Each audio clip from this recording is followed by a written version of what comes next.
Hi, my name is Heidi Waldock, and I am a licensed marriage and family therapist and certified Daring Way facilitator. Do you ever find yourself leaving a conversation and your stomach hurts because you wonder, did something go wrong? Did I not say the right thing? Or you feel like you're not good enough or you're doing something not quite right? That feeling where you kind of get something in your body and you're like, what is going on with my body? This doesn't feel right. Well, today, guess what I'm going to be talking about? I'm going to be talking about shame, one of our favorite topics. My name is Heidi Waldock, and I'm a licensed marriage and family therapist, and I'm also a certified Daring Way facilitator. And because of this, I facilitate groups that is based on the research by Brene Brown. So if you haven't heard of her, she's a social worker and a researcher who did research originally on what makes connection. And what she found was what makes connection is vulnerability. And so, us being able to be vulnerable requires us being able to talk about shame and learn about shame. So, today, I'm going to be talking about shame. I am a therapist, like I said, and owner of Bridging Hope Counseling. We have offices in Lino Lakes, Rogers, and Buffalo, Minnesota. We've been doing these Facebook Live and then also videos on YouTube. So we'd love for you to head on over to YouTube, subscribe, and click the bell to get notifications for new videos and give us feedback for videos as well. So one of the things that I think can happen for us with shame is that we can kind of think that it's not about us, like, oh, shame is for her or shame is for him, and I don't feel shame, or that's not something that I deal with. And we can't get around this. So it is a real feeling. It is something that we all deal with, and we cannot avoid it. However, we can learn about it, and we can learn how shame can get into our lives, and we can be more equipped. And so I'm going to teach about what it is, and then also some shame resilient skills. So the definition of shame is that defined by Brene Brown is the intensely painful feeling or experience of believing that we're flawed or therefore unworthy of love and belonging. So I can kind of share with you, for me, starting off by doing these videos, before and after I would do these videos, I felt like I had to throw up, both before and after. And the message that I would make up is, who do you think you are? Why do you think that you can do these videos? You don't know what you're talking about. Nobody is going to watch them. Nobody really cares anyways. That was creeping up for me after the video, before the videos. And that is shame. That's like these little gremlins, she calls them gremlins, that come around you that say, you can't do this. Like the other side is, hey, you're not good enough. So I could hear that. But then the other side I hear is, ooh, who do you think you are doing these videos? And that is what shame shows up in us. So thinking about things where shame shows up in those messages. And so what Brene says is that you either understand shame and how it operates in your life, or it operates your life. And so the more we can understand, the more we can be equipped so that we can say, oh, yeah, shame's showing up. I'm just noticing it. I'm just curious. So one of the things that she talks about is the difference between shame, guilt, humiliation, embarrassment. And sometimes we get these mixed up. So I want to just explain the difference before we go into some of the shame resilience. So shame is, I am bad. Okay. Guilt is, I did something bad. Humiliation is a variable that kind of differentiates whether I deserved it. So like, did I deserve this? Okay, getting made fun of in the front of a class. Okay, I didn't deserve that. And then embarrassment is like fleeting. It's often funny. You know you're not alone. Other people do it. You know, you trip and fall. Somebody else trips and falls. Okay, it's embarrassment. And so when we come back to shame, we focus on the behavior, we're focusing on ourself instead of the behavior, and that the result that we kind of feel alone, that I'm the only one that's thinking this way, and isolation is the worst thing that you can do with this. And shame is never known to lead towards positive change. But the problem with shame is that we don't recognize it. We just like ignore it and we just move on, and we just like push past the conversation. We don't actually slow down to know, okay, I'm actually dealing with shame. This is what's showing up. So that's why if you hit that, who do you think you are, or I'm not good enough, those are shame messages. And so what you want to do when that is showing up is you want to get curious. Okay, you want to just notice. There are 4 steps to shame resilience that Brene talks about, and all of these can be done in different order. There's no right or wrong way to do this, but ultimately they end to empathy and healing. So the antidote to shame is empathy. And so I can do a different video on that. But empathy is basically connecting. I see that you're hurt. I see that you're happy. I see that you're angry. It's connecting somebody's emotion. That's what empathy is.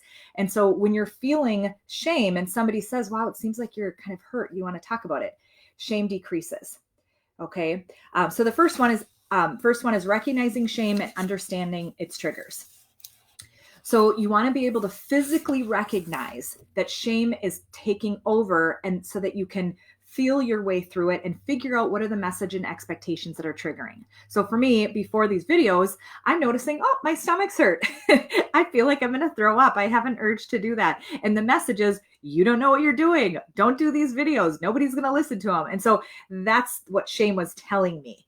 Okay, so you want to recognizing it. So me just noticing that was actually okay. That's good. It doesn't mean that it goes away right away, but at least I'm recognizing it, and I keep doing them. Okay, I haven't stopped. So the shame didn't stop me from doing these videos, but it showed up. Okay, so I'm just showing you that as like a real life example.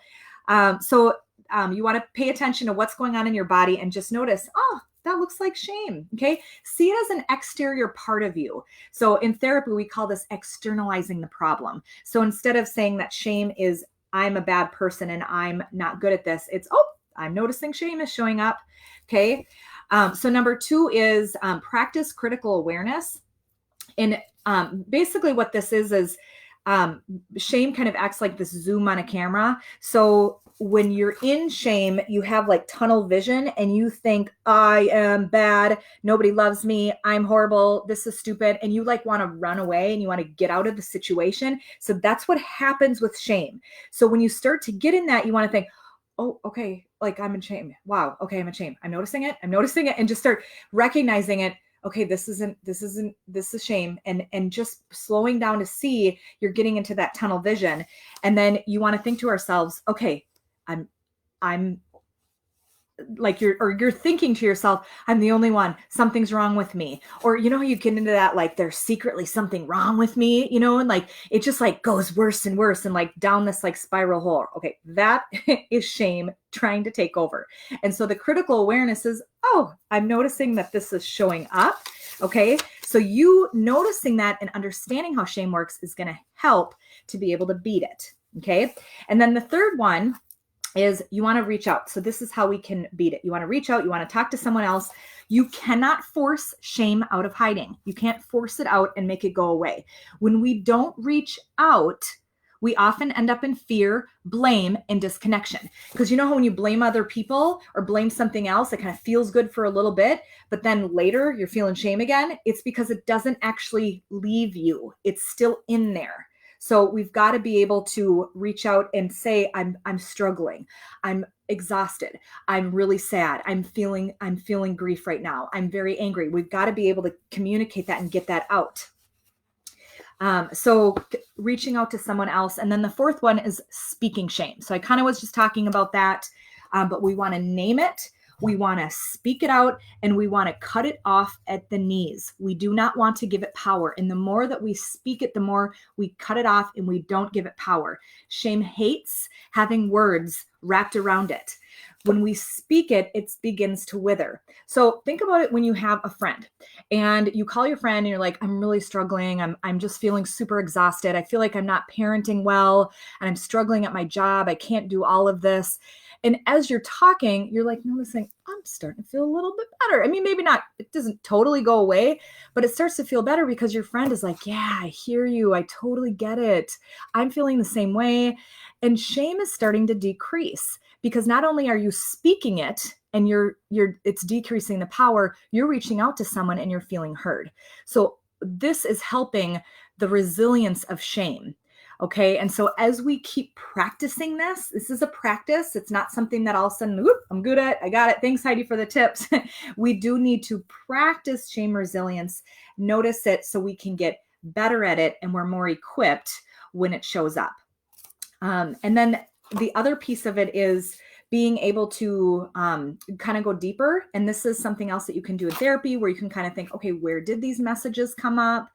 Is this something that I learned from childhood? Like those are like more deeper things, and really helpful to be able to kind of speak to a counselor or a friend also.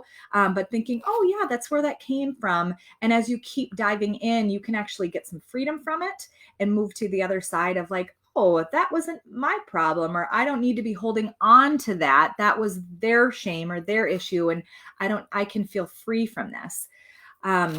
So what I want to end this with is really to be able to speak that shame is a liar, and it doesn't have power unless we give it.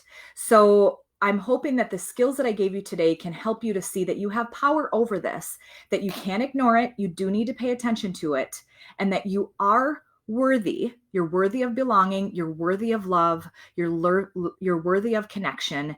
And that is the truth. So as you're feeling it, you can speak the truth over yourself, that you are worthy of love. You're worthy of connection and worthy of belonging. Thanks so much for watching. Have a great day.